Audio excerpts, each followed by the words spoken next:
So continuing on here with what we can kind of assess as it relates to a hangover and what we might be able to learn, right? And there's something again interesting to kind of consider the fact that like a lot of us learn that hangovers suck. A lot of us learn that hangovers are not fun, that they are not something that we would choose or wish to experience often. And yet, we still do consume alcohol with that fully being a possibility of an after effect of that consumption, right? And so again, like when we think about maybe like the balance, or we think about the weight, or we think about kind of a scale, even though I might feel really terrible the next day, it's fun to be drinking alcohol right now, right? Maybe that's like the way of kind of considering it. Excuse me. But maybe also we can learn something in a way as it relates to alcohol that does kind of influence and reframe our choices a bit.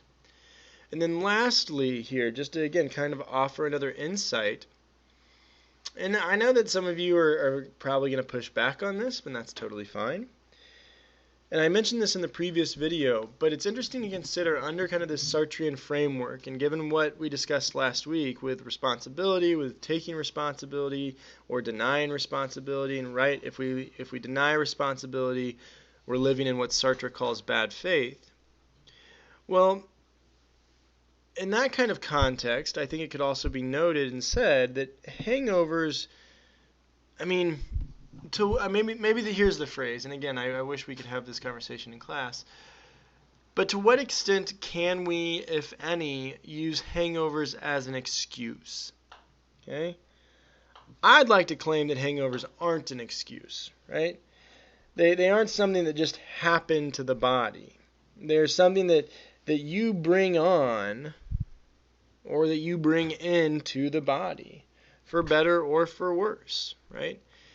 And one little anecdote here, like when I was managing a restaurant and wine bar, in the nature of the service industry is sometimes after a busy weekend, after a busy service, we would, go have drinks to kind of decompress as a team, as a group.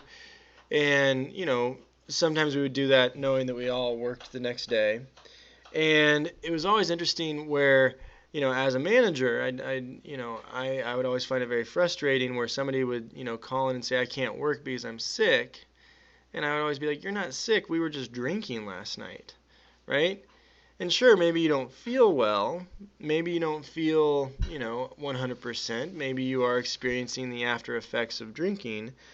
But maybe just say that you're really hungover, right? But I feel like there's like a sense of shame in being hungover, and so people don't often want to claim that or say that.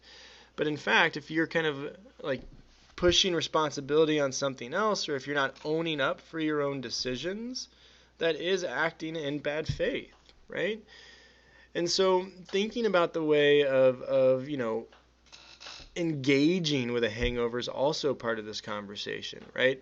And to think that you can just use it as an excuse, or you use it as this kind of buffer, or you are hungover, you're not feeling well, but then you say to others, oh, I'm sick today.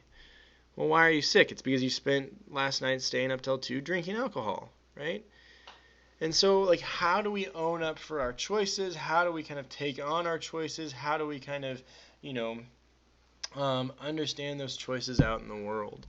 And I think that hangovers, in a really interesting way, provide a framework, and provide maybe a framework, not the framework, but provide a framework of consideration here, where under the existentialist perspective, when one is hungover, one is profoundly aware of their existence, right? When one is hungover, one is profoundly aware of the power of their choices, right?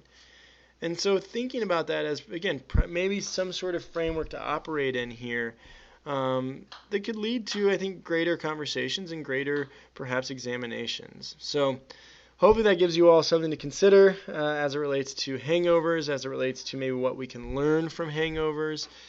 And still, like, why do we keep going back if we know that alcohol is only going to make us not feel great the next day, right? And I'll leave all those questions, plus kind of like balancing the nature of being sober, being hungover, having kind of enjoyment while consuming alcohol, kind of all in this space. I'll leave that all for you to kind of consider and think about over the weekend. Have a nice weekend, everybody. Cheers.